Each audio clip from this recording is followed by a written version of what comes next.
Hello everybody and welcome back to another video. Today I am just on the other side of the mountain here from the Pirate Cove because I have put in some work to make a wheat farm.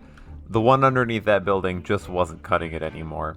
So I put in a more decorative than anything wheat farm in between episodes just to get a little bit more because I've got some plans that involves some hay bales later on for a build. But to start out, I think it would be nice to actually spend some more time focusing on this area here.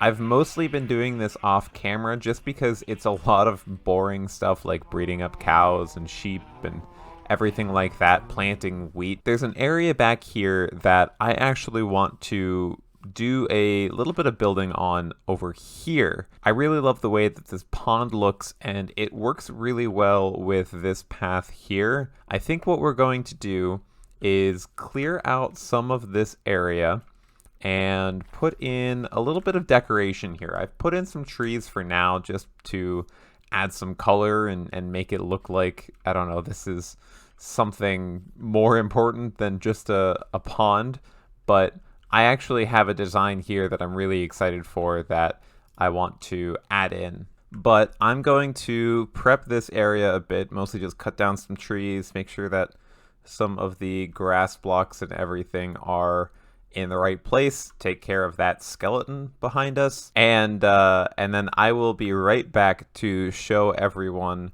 kind of what we are planning on putting here. So now that we've done all of the terraforming and everything for this, you might be wondering what's actually changed. And it's not much, it's kind of subtle, but over here I added in this kind of stone land bridge connecting the land over here to the land over there. Before it was just this big pile of dirt and grass, and there were a couple of trees right here that made a really good backdrop for everything there, but it didn't leave a good path for us to get around. So I've made this little path here, and I have some plans to start expanding out this way a bit more. We've put in the mushrooms way over there, but there's nothing really to connect that part of our builds over to this part. And so I want to just start making a little path out this way.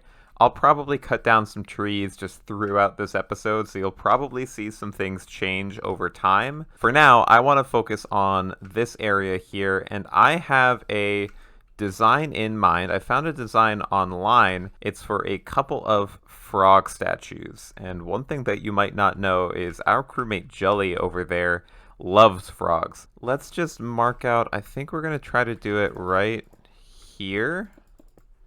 Yeah, this should be enough space. And we're going to do another one just about maybe here.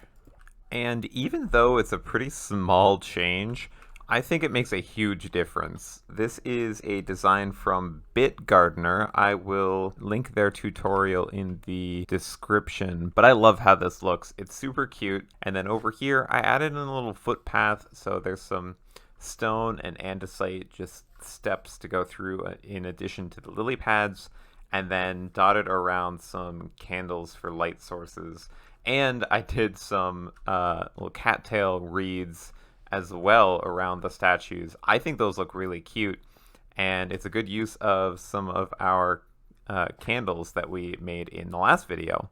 It's super cute. I love how this looks, and I'm hoping that we can get Jelly's impression of it before the end of the video. And now that this area is all taken care of, there's actually something else that is a little bit overdue, and that is right here. Now, I built a little spot in this cave for the moss that I was planning on selling, and I have still not made that farm. So I'd like to take care of that really quickly, and I'd like to take care of that right here. It's a pretty small farm. This should be more than enough space, but it will help to get us quite a bit more bone meal and also the moss and everything. So I'm going to build that up, and while I do, you might remember from a few episodes ago that we were challenged to a duel with Samuel Dude over at the Thunderdome. And unfortunately, we've had to reschedule the fight again. But in the meantime, I have done a good amount of work to finish up the farm. And so, after quite a while of tweaking and just messing around with things, I've managed to get a system that works out really well. I'm really happy with it. So let's go around and do a bit of a tour. So over on this end, we have a pretty simple stone generator. So all that it's doing is it's generating stone and then pushing it up and into place. And then if we hop down here, there's actually a dispenser right here that is attached to this etho hopper clock. And every time that the block here moves, it will try to dispense some bone meal. So the block up at the top here, just behind that crying obsidian, will always be moss, and all of the blocks on the other side as well, and allow the dispenser to always dispense bone meal onto it. So here you'll see it just dispensed, a whole bunch of stuff grew, some of the moss grew, and then when the stone gets pushed out, it'll break some of that moss, and that all gets picked up in this water stream and sent down here, which gets pushed into the sorting systems. But basically anything that isn't moss will be pushed into this system here and this composter over to this water stream. And so you'll see the bone meal gets dispensed out here and pushed all the way up through the top. And this first hopper over here connects back into the line. So this is self-feeding. And then the second hopper up here, this one, feeds into some overflow chests. So if the bone meal is all full in this hopper, it should just go into this second one here and get stored in here. So eventually we'll see this get filled up. It will take a little while because we need to get the system filled up first. We can flick this switch here if we want to reduce the amount of bone meal that we generate, and this is where we're putting the moss. So it's a bit of a two-in-one system. It's great. I love that there's even an off switch here, so this will stop the farm completely after a minute if you don't want to have it running, or if you generate too much moss or bone meal. You should see this, yeah, once everything clears out.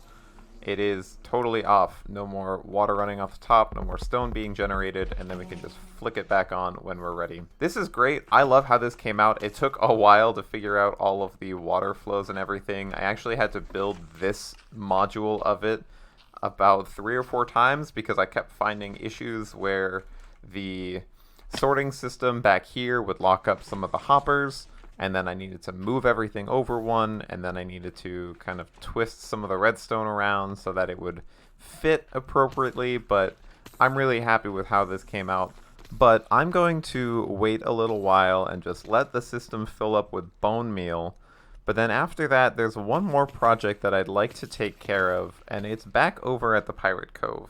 And we've done a lot of work, even just in the last few episodes, to really spruce this place up and make it look a lot nicer, just a lot more fleshed out. But I don't want to stay here forever. I've got much bigger plans for some builds in the future, and I want to kind of cap off this area, finish it off, and move on to the next thing. But there's still 3 buildings here that need to go in, and I've gotten some plans together for something that I'm really excited about, and I think will make a huge difference in just how this area looks. So how about, to really finish off the entire cove, we jump into a time lapse for this building here, this one in the middle, and then this one on the end.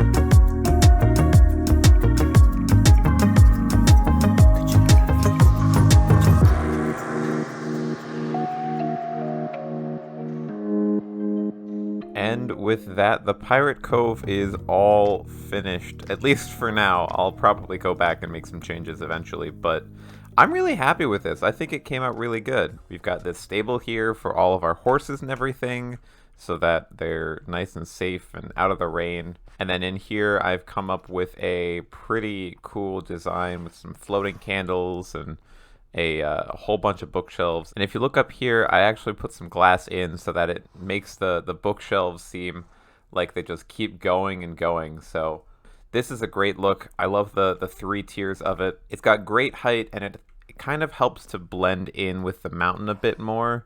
And then over here, just above the fishing building, I wanted to go with a much more kind of natural look to it.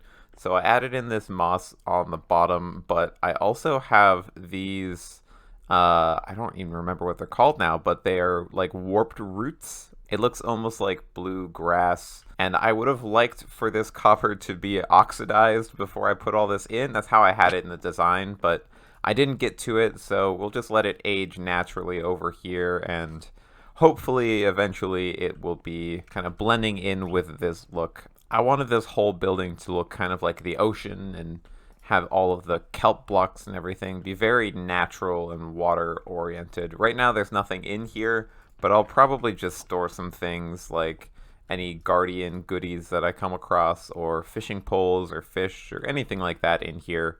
But it looks like a nice little storefront. I did have some paintings up on the walls, but after I built everything, about 5 minutes later, a creeper blew up just behind there, so I might need to go put some stuff back up, but I think it came out really good. I love it. I think it really helps to tie together the rest of the cove. Oh, and I completely forgot. I put in this little crane and boat here. I love this design. I found it online, and I just wanted to add it in. But this is probably where we'll be keeping all of our extra pirate banners once we get black dye. But I also added in this crane to make it seem like it's lifting things out of boats that come up to the dock onto the pier. I had some barrels here before. I think that this looks fine, but if we need more storage, we can add some there. But I love how this came out. It really helps tie everything together, and it's so nice not having that grass scaffolding anymore. I think it really makes a big difference just in having everything kind of in place and having all the buildings here, and then having this path go through and out, and it makes it seem like it's fully complete. So like I said, I'll probably go through and make tweaks and everything. There's actually one more secret that I want to add in that I'm not going to tell everybody about just yet, but as the sun sets over this pirate cove, I think it's about time that we move on to our next project. And so one thing that I mentioned at the beginning of the video was that I was going to be doing a little bit of clear cutting over here and putting in a path just for kind of moving over to our next stage of building.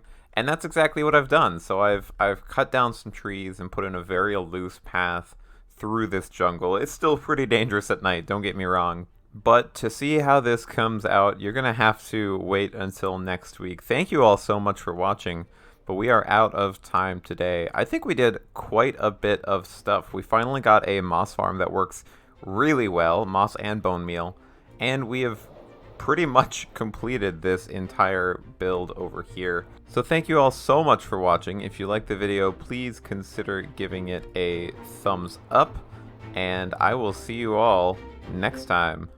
Bye!